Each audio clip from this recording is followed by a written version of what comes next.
त्यामुळे संघर्ष केला, निवडणूक लढू पडू जे काय होईल, लढलो, पराभूत झालो, मोठ्या मताने पराभूत झालो.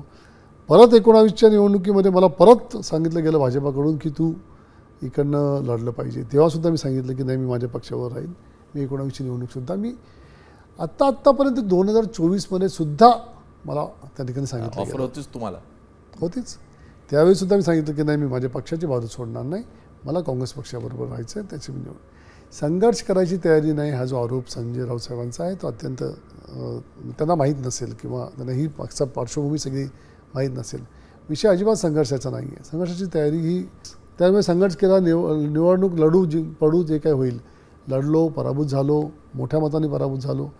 परत 19च्या निवडणुकीमध्ये मला परत सांगितलं गेलं भाजपाकडून की तू इकडनं लढलं पाहिजे. तेव्हासुद्धा मी सांगितलं की नाही, मी माझ्या पक्षावर राहील. मी 19ची निवडणूकसुद्धा मी आत्तापर्यंत 2024मध्ये सुद्धा मला त्या ठिकाणी सांगितलं ऑफर होतीच तुम्हाला? होतीच. त्यावेळीसुद्धा मी सांगितलं की नाही, मी माझ्या पक्षाची बाजू सोडणार नाही, मला काँग्रेस पक्षाबरोबर राहायचं आहे. त्याची मी संघर्ष करायची तयारी नाही हा जो आरोप संजय राऊत साहेबांचा आहे तो अत्यंत त्यांना माहीत नसेल किंवा त्यांना ही पक्षा पार्श्वभूमी सगळी माहीत नसेल. विषय अजिबात संघर्षाचा नाही आहे. संघर्षाची तयारी ही